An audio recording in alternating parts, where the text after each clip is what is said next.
মেয়েদের সমান অধিকার, মেয়েরা করে হাট বাজার, দেখায় ফ্যাশন ভাইয়া তাদের দেখায় কি বদকার।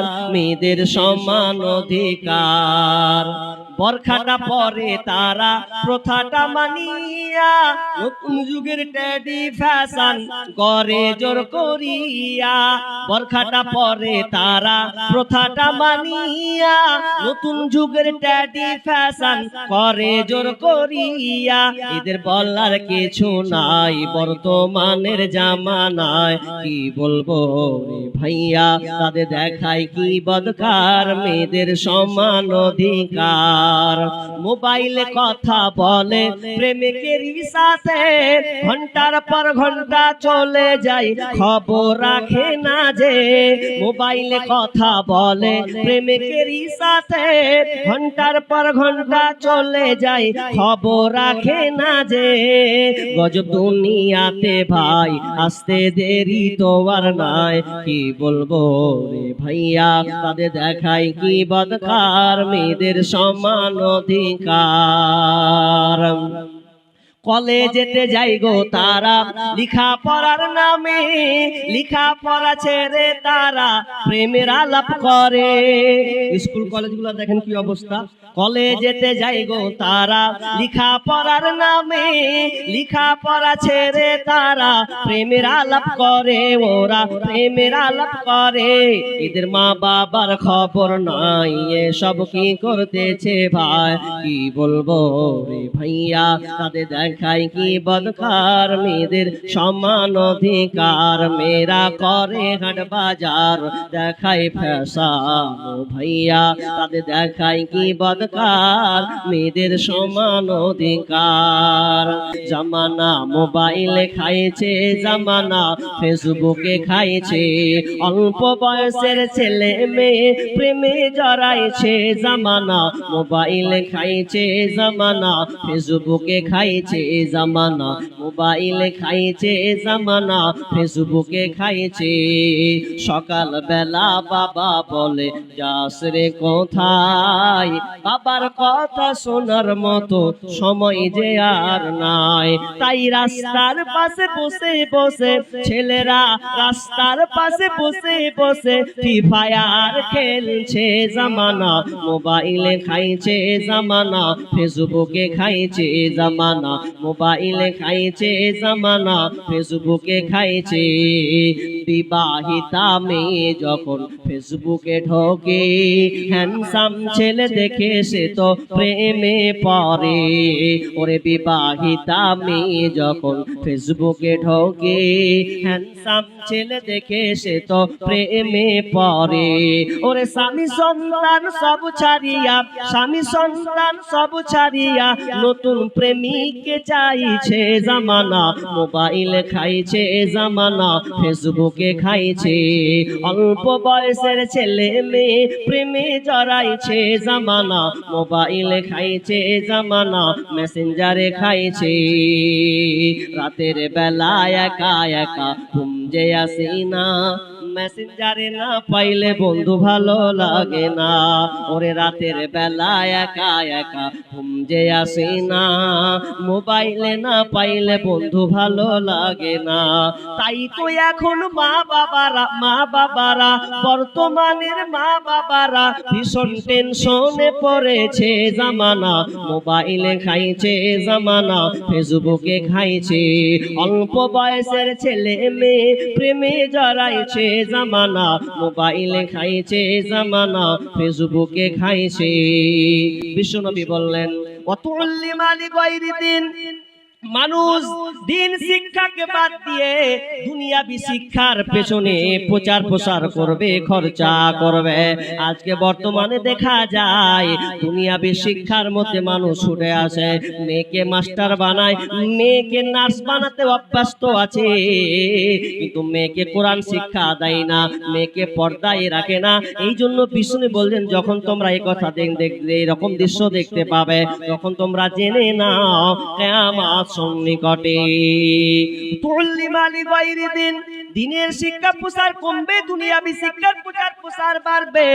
এই জন্য বিশ্বনবী বলছেন ইন্না মিন আশরাতিশ শাহ আইয়ুরফাল ইলম ওয়া ইয়াকসুরাল জাহাল ওয়া আইয়ুরফাল ইলম, বিদ্যা উঠে যাবে, বিদ্যা উঠে যাবে, জ্ঞান উঠে যাবে, বিদ্যা উঠে যাবে। আচ্ছা বলুন তো বর্তমানে 2026-25-এ আপনারা বলুন বিদ্যা বাড়ছে, শিক্ষা বাড়ছে না কমছে? বিদ্যা বাড়ছে না, শিক্ষা বাড়ছে না, বাড়ছে। কিন্তু অথচ আল্লাহ রাসূল বলছেন আইয়ুরফাল ইলম, শিক্ষা উঠে যাবে। শিক্ষা উঠে যাওয়া মানে কি? শিক্ষা উঠে যাওয়া মানে ইসলামী শিক্ষা উঠে যাবে, কোরআন চর্চা উঠে যাবে, ওয়ায়াকসুরাল জাহাল, মূর্খতা বৃদ্ধি পাবে। মূর্খতা মাঝে মাঝে বৃদ্ধি পাবে। মূর্খতা বৃদ্ধি কাকে বলা হয় আপনাকে বলছি। আপনার মেয়ে ক্লাস 9-এ পড়ে, 10-এ পড়ে, ওই মেয়েটা যখন দেখেন স্কুলে পড়তে গিয়ে যখন নাম দেয়, নাচে নাম দেয়, দেয় কি দেয় না? নাচে নাম দেওয়ার পরেও আপনি ফ্যাল ফ্যাল করে হাসছেন, তার মানে আপনি মূর্খ হয়ে গেছেন। আপনার মেয়ে 17 বছর 18 বছরের মেয়ে জনগণের সামনে নাচানাচি করবে আর আপনি বলছেন আমার মেয়ে নাচবে, এটাকে বলা হয় মূর্খতা। তার মানে আপনার বুদ্ধি লোপ পেয়েছে। বিশ্বনবী বলছেন আইয়ুরফাল ইলম ওয়া ইয়াকসুরাল জাহাল, মূর্খতা বৃদ্ধি পাবে। ওয়া ইয়াকসুরাজ জিনা, জিনা ব্যভিচার সমাজে বেড়ে যাবে। জিনা এমন ভাবে বাড়বে সর্ব জায়গায় জিনা হবে, কেউ কিছু বলবে না। বিষ্ণু বলছেন এ তাহারা জুনা তাহারি জল হিমারে, গাধা যেমন গাভীর সাথে মিলে লজ্জা বুঝে না, ষাঁড় যেমন গাভীর সাথে মিলে লজ্জা বুঝে না, মানুষ তখন খোলা মাঠে জিনা করবে, লজ্জা বুঝবে না। এটা চলছে কি চলছে না একবার দেখলে। আমি যতগুলো স্টেশন গিয়েছি, আপনাদের রায়গঞ্জে নেমেছি আজকে, কালকে আবার কাঠিহারে নামবো, নেমে আবার নেপাল বর্ডার ঢুকবো, ওখান থেকে আবার যাব সুপৌল ডিস্ট্রিক্ট। তো যত স্টেশন আছে এদিক থেকে মালদা থেকে শুরু করে মালদা, শামসি, ভালুকা, হরিশ্চন্দ্রপুর আর কুমেদপুর বলেন, যত জায়গা আছে এই জায়গাতে দেখছি বরখা পরা মেয়েগালাও দেখছি, ছেলে আর মেয়ে জোড়া জোড়া বসে আছে। আমি কুচি তোর বরখা পরে লাভ কি হলো রে? বরখা পরে পরে ওর প্রেমিককে বসিয়ে দিয়েছে আর গল্প করছে। আমি কুচি তোকে লাজ শরম কি কিছু নাই? দিবালোকে প্রকাশ্যে একটা ছেলে মেয়ে বসে গল্প করছে, কোনো মাথা ব্যথা নাই। এটা হলো এক প্রকারের জেনা। আজকে বর্তমানে দেখেন রাস্তাঘাট যাবেন, তাও পার্কের কথা তো বাদই দেন, ওটা তো পার্ক যদি কোনো ভালো মানুষ যায় ও এক মিনিট টিকতে পারবে না। আজ পার্কের অবস্থাগুলো কি হয়েছে। আর বরখা পরা মেয়ে, হাত ওর জান, তুই শরীরকে ঢেকেছিস ভালো কথা, তো বরখা পরা তুই পর পুরুষের সঙ্গে আবার একবার পিক মারতে লাভ না, যে একবার করে লিছেও লজ্জা শরম কিছু নাই। মেয়েদের সমান অধিকার, মেয়েরা করে হাট বাজার, দেখায় ফ্যাশন ভাইয়া, তাদের দেখায় কি বদখার। মেয়েদের সমান অধিকার, বরখাটা পরে তারা প্রথাটা মানিয়া, নতুন যুগের ট্যাডি ফ্যাশন করে জোর করিয়া। বরখাটা পরে তারা প্রথাটা মানিয়া, নতুন যুগের ট্যাডি ফ্যাশন করে জোর করিয়া। এদের বলার কিছু নাই বর্তমানের জামানায়, কি বলবো রে ভাইয়া, তাদের দেখায় কি বদখার। মেয়েদের সমান অধিকার, মোবাইলে কথা বলে প্রেমিকের সাথে, ঘন্টার পর ঘন্টা চলে যায়, খবর রাখে না যে। মোবাইলে কথা বলে প্রেমিকের সাথে, ঘন্টার পর ঘন্টা চলে যায়, খবর রাখে না যে। গজব দুনিয়াতে ভাই, আসতে দেরি তো আর নাই, কি বলবো রে ভাইয়া, তাদের দেখায় কি বদখার। মেয়েদের সমান অধিকার, কলেজেতে যাই গো তারা লিখা পড়ার নামে, লিখা পড়া ছেড়ে তারা প্রেমের আলাপ করে। স্কুল কলেজগুলো দেখেন কি অবস্থা। কলেজেতে যাই গো তারা লিখা পড়ার নামে, লিখা পড়া ছেড়ে তারা প্রেমের আলাপ করে, ওরা প্রেমের আলাপ করে। এদের মা বাবার খবর নাই, এসব কি করতেছে ভাই, কি বলবো রে ভাইয়া। তাদের দেখায় কি বদকার, মেয়েদের সমান অধিকার, মেয়েরা করে হাট বাজার দেখায় ফ্যাশন ভাইয়া। তাদের দেখায় কি বদকার, মেয়েদের সমান অধিকার। বিশ্বনবী বলছেন যখন তোমরা দেখতে পাবে রে এই আলামত গুলো দেখতে পাবে, জিনা ব্যভিচার বেড়ে যাবে, জিনা এমন ভাবে বাড়বে। 2018 সালে জিনার বৈধতা দেওয়া হয়েছে, ভারত সরকার জিনার পারমিশন দিয়েছেন, অবৈধ সম্পর্ক করতে পাবে, এটা কোনো যেন অসুবিধা নাই।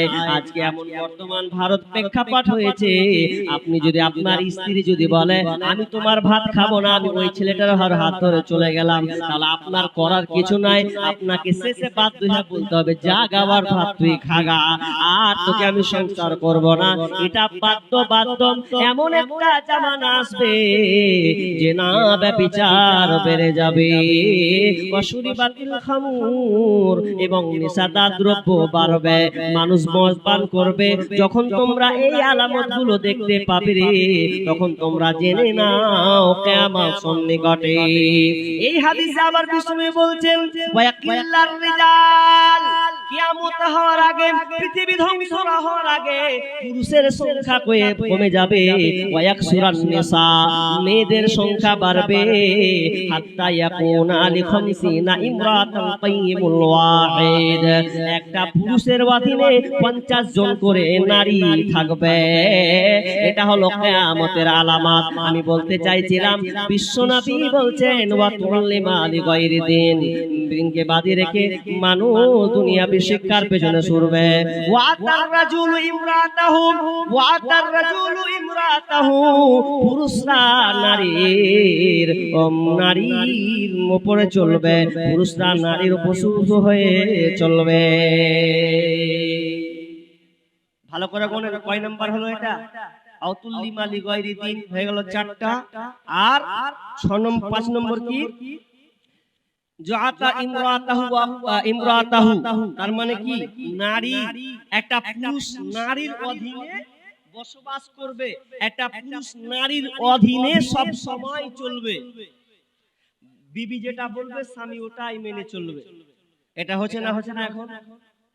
আপনাদের দিকে হয় না? না, মেয়েদের মন মতন বিবিরা চলে, যদি না চলে আপনার সংসারে 12টা বাজিয়ে দেবে।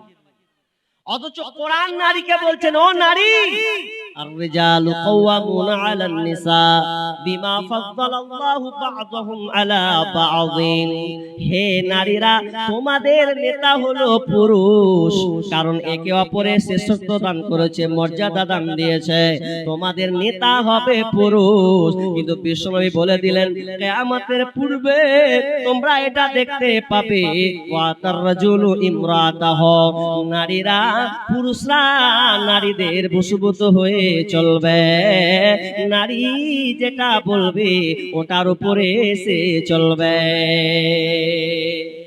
বিবির কর্তৃত্ব, বিবির কাজ, বিবির হুকুম সংসারে চলবে। মনে রাখবেন, যে বাড়িতে স্ত্রীর হুকুম চলে, যে বাড়িতে স্ত্রী দাবিদারি চলে, ওই বাড়ি কোনোদিন শান্তি পাবে না, পাবে না, পাবে না, পাবে না। কারণ নেতা বানানো হয়েছে পুরুষকে, আর ওই দায়ভার যদি কোনো বিবি নিয়ে নেয়, কোনো মেয়ে নাই, তাহলে জেনে নেবেন ও সংসার অশান্তিতে ভুগবে, তো ভুগবে, অশান্তিতে ভুগবে। কেমন ভুগবে? জি, আজকালকার অনেক মেয়েরা যখন সংসার করতে করতে করতে, আপনাদের দিককার মেয়েরা ভালো বলেই আছে না, তো আমাদের মুর্শিদাবাদের মেয়েরা 1 বছর যায় না স্বামীকে হুড়া মেরা করছে, আলাদা খাবো তো খাবো, বাপ মাকে দেখা চলবে না, বাপ মা ডিউটি চলবে না, আমার কথা শুনতে হবে। আর আজকালকার পোলাপানেরা বিবির এত পাগলা, বিবি যেটা চাই ওটাই করে। এত পাগলার পাগলা, বিবি যেটা চাই ওটাই করছে। বিবি বলছে এটা করতে হবে, তো ঠিক আছে এটাই করব। আর বিবির কথা যদি আপনি শুনেন তা আপনার সংসার ধ্বংস হবে, এটা আপনি লিখে দিলাম, লিখে নিয়ে যান। কেমন? এক রাজা, আপনারা তো এতক্ষণ কোরআন হাদিস শুনছেন, এবার একটা বলি। এক রাজা, রাজার কাছে একটা জেলে গেছে। জেলে যাওয়ার পর একটা মাছ নিয়ে গেছে। মাছটা যখন নিয়ে গেছে তো রাজার পছন্দ হয়েছে, ভালো লেগেছে। বাহ, খুব সুন্দর মাছ নিয়ে এসেছো। মাছটার দাম কত দিব? 500 টাকা দেন। তখন 500 টাকা দিয়ে দিয়েছে। এবার 500 টাকা দিয়েছে তো রানীর মন খারাপ। হ্যাঁ জি, এত ছোট একটা মাছ তুমি কোন বুদ্ধিতে 500 টাকা দিলা? হ্যাঁ, এটা তোমাকে ঠগানো হলো, চলবে না। মাছ ঘুরিয়ে দাও, টাকা লাও। আচ্ছা, রাজা যদি মাছ ঘুরিয়ে দেয় আর টাকা নেয়, এটা প্রেস্টিজের ব্যাপার নয়? রাজা মানুষ, তুমি মাছ ঘুরিয়ে নেবে। তখন রাজা বলছে রানীকে, হ্যাঁ রে পাগলি, তোর কথা শুনে যদি ঘুরিয়ে দি মান সম্মান থাকবে? রানী কইছে তুমিও পাগলা আছে, এমন বুদ্ধি দিব যে তোমাকে তুমি মাছ দিতে বাধ্য হবে, ও তোমাকে টাকা দিতে বাধ্য হবে। যে কি বুদ্ধি রে, দে তোর বুদ্ধিতে আমি চলি। তখন বিবি বলছে এক কাজ করো, ওই জেলেটাকে ডাকো, ডেকে বলো, তুমি ডেকে জিজ্ঞেস করবা যে এ জেলে, তোমার মাছটা যে নিলাম তো মাছটা স্ত্রীলিঙ্গ না পুরুষ লিঙ্গ? স্ত্রীলিঙ্গ না পুরুষ লিঙ্গ? আর যদি বলে যে স্ত্রীলিঙ্গ, তো বলবে যে না আমি বেটা ছেলে মাছ নিব। তাহলে কবে যে নেই, তোমার টাকা ঘুরিয়ে দিতে হবে। তখন ওকে যখন স্ত্রী কথা শুনেছে, এখন ওকে ডাকছে, ডাকার পর বলছে হাজি শুনে গেছো কি? আচ্ছা, তোমার মাছটা স্ত্রীলিঙ্গ না পুরুষ লিঙ্গ? এবার জেলে তো চালাক, বলছে গোলমাল তো আছে, এরকম প্রশ্ন তো করে না। তখন জেলে বলছে যে স্ত্রীলিঙ্গ লয়, পুরুষ লয়, আমার মাছটা হলো হিজড়ে। এবার তো ভেজালে পড়ে গেছে। হিজড়া যখন তো সবাই হাসছে, আমরা যে মন্ত্রী রাজা সবাই হাতটার মুখে আঁচল ধরছে, যে এটা কোন কথা হলো? রাজা খুশি হয়ে আরো 500 টাকা দিয়ে দিলে। কত হলো? 1000 হয়ে গেল। বিবি তো মিজাজ গরম, কাজ হলো না, ফের 500 টাকা লুটে নিলে রে। না, ওর কাছে টাকা ছিনিয়ে নিতে হবে। বলছে এক কাজ করো, ওকে যখন 1000 টাকা যখন দিয়েছে তো দেওয়ার পরে এবার ও নিয়ে যেতে একটা 5টা টাকা নিচে পড়ে গেছে। আর যেমন পড়া জেলে চুমা খেয়েছে বারবার, তখন তুলে নিয়েছে। তখন বিবি বলছে হাজি, এ রাজা দেখো জেলেটা কত কৃপণ, যে 5টা টাকা পড়লো তো আবার তুলতে গেল। কত গরিব আসতো, তুলে দিত টাকাটা, ওকে 1000 টাকা দিল আর পেট ভরলো না। এক কাজ করো, ওকে জেলে বন্দি করো, ওকে ভরো, আগে শাস্তি দাও। বিবির কথা শুনে ওকে ডাকছে, এই জেলে শুনো, তুমি কত বড় নিমহারাম কৃপণ লোক, তুমি, তোমাকে 1000 টাকা দিলু, 5টা টাকা পড়েছে, তুমি তুলে নিলে টাকাটা। পড়লে কি হতো, থাকলে কি হতো, কি সমস্যা? তখন ওই জেলে বলছে রাজা মশাই, টাকাটা তুলবো না ভাবলাম, কিন্তু মনে পড়লো যে আমি যে কয়েলটা তুলছি, তো কয়েলে তোলার সময় দেখছি রাজা এবং রানীর নাম লেখা আছে। এখন নাম যে লেখা আছে, এখন যে না কুড়ায় যে আসবে পায়ে ফেলবে, তো এটা রাজা রানীকে অপমান করা হবে, ছোট করা হবে, ওই লেগে আমি তুলে নিলাম, আর বারবার আমি চুমু খাচ্ছি। তখন রাজা বলছে যা, তোকে আরো খুশি হয়, আরো 500 টাকা। মাথা খারাপ, রানীকে কথা শুনে তো বেশ ভালো। রাজা লাস্টে বেলা কইছে, এ প্রজারা শোনো, আজ থেকে তোমরা কেউ কোন নারীর কথা শুনবে না। যদি নারীর কথা শুনতে যাও তো আমার মতন 1500 টাকা লাগবে। প্রথমে গেছিল তো ভালোই ছিল, আটকাতে গেলাম। আজকে যুবকরা স্ত্রী পাগলা, বউ পাগলা এমন হয়েছে, বিবির যদি মন খারাপ হয় বিবিকে খুশ করার জন্য চেষ্টা করে, কিন্তু মা যদি নারাজ হয় মাকে একবারও খুশি যেন করে না।